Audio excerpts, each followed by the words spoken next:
Hello my little friends, this is Debbie Nicholson. I don't know, you might like to call me Auntie Debbie. My grandchildren call me Nanny Debbie. I don't mind what you call me. Maybe you might like to call me those two names. I won't mind, because I don't mind pretending to be your nanny or your auntie, because I'm really enjoying reading books to you at the moment. It's good, isn't it? Now we're going to continue with Mr. Meddle, because I like Mr. Meddle books. And I went to the library the other day and got some books so I could read them on the video for you, but they were too big. I couldn't show you the pictures properly. So I'm going to have to go back to the library and get another little book, just like this one, because see, I've got a very old copy of Mr. Meddle. See there?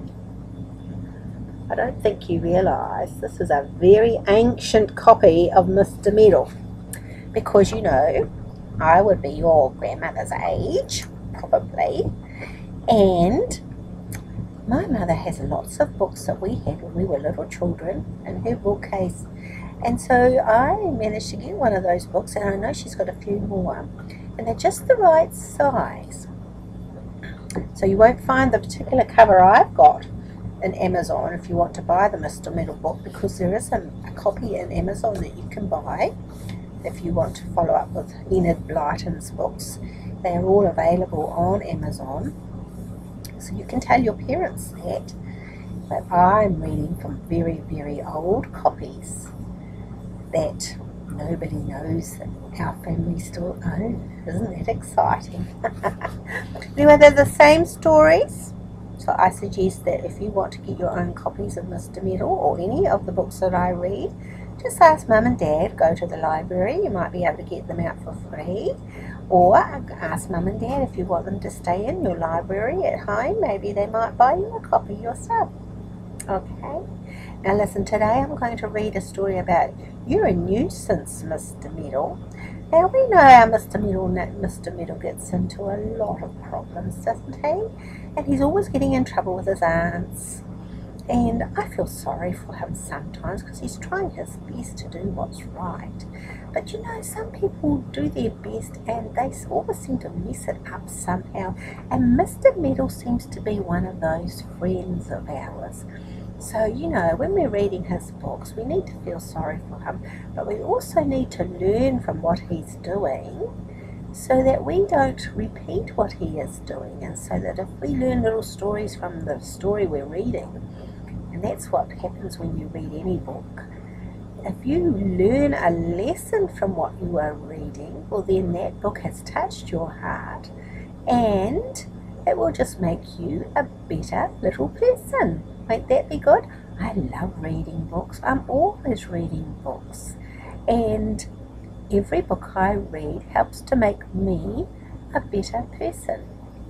And so I hope that my reading these books to you will help make you a better person, because you will think about the story and think, well, do I get myself in such muddles? Do I get myself in such silly situations? Do people really understand what I am doing? Should I explain to people better what I am doing? All right. Okay, now we're going to get on with our story. You're a Nuisance, Mr. Meddle.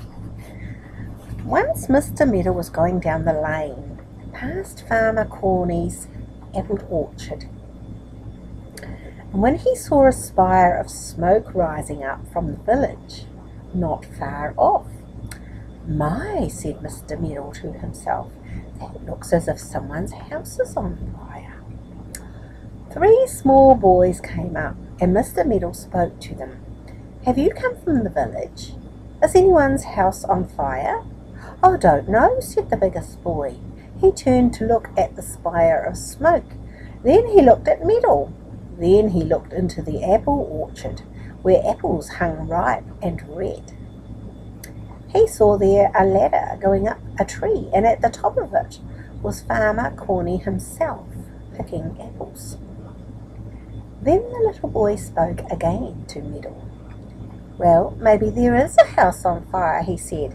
"Maybe there is someone that wants rescuing. Maybe they haven't a ladder to rescue them.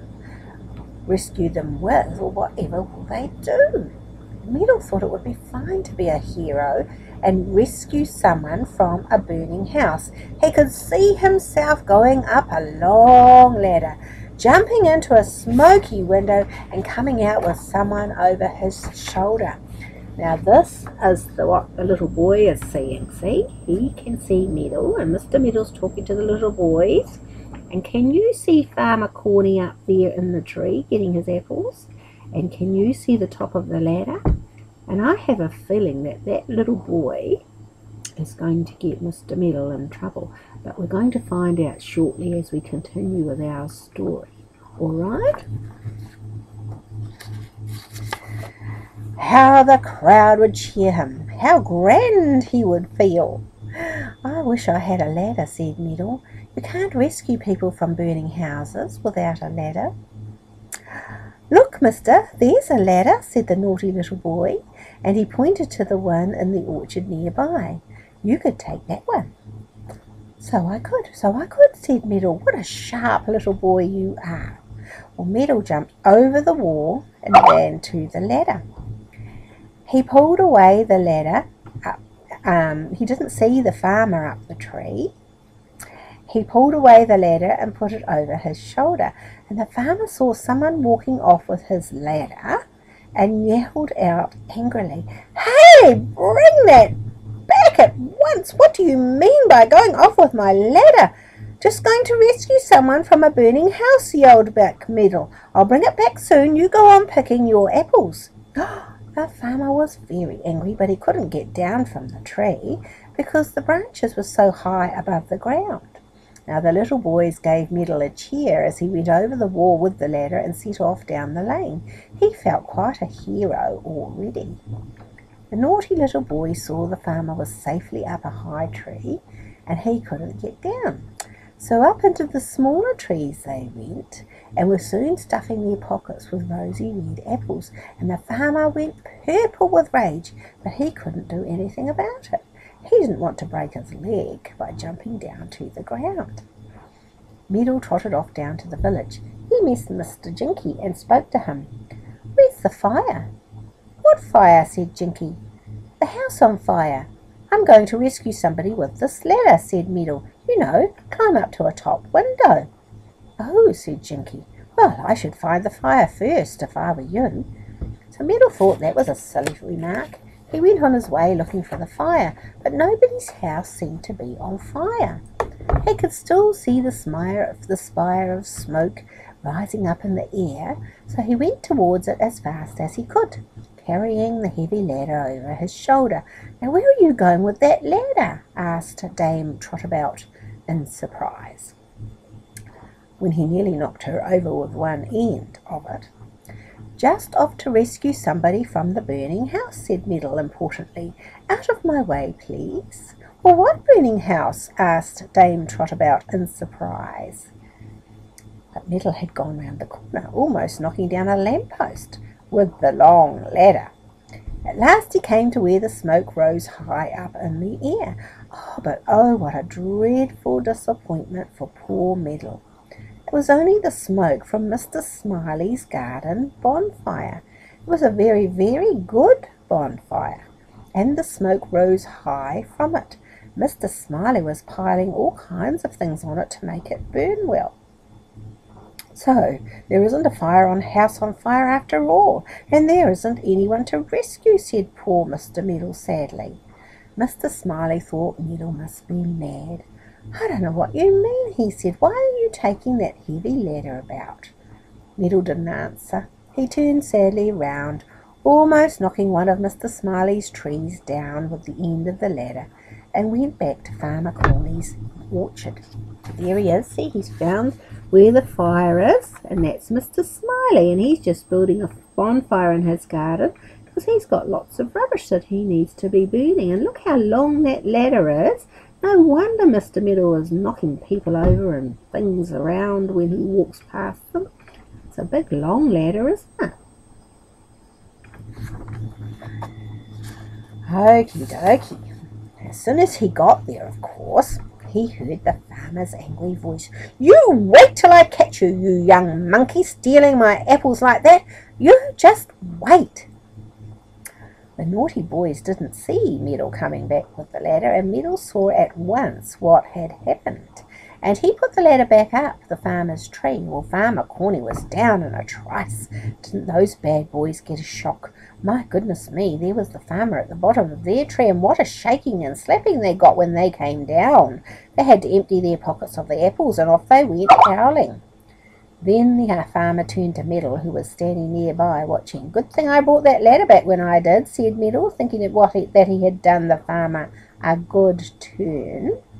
"What did you want to take it away for?" cried the farmer.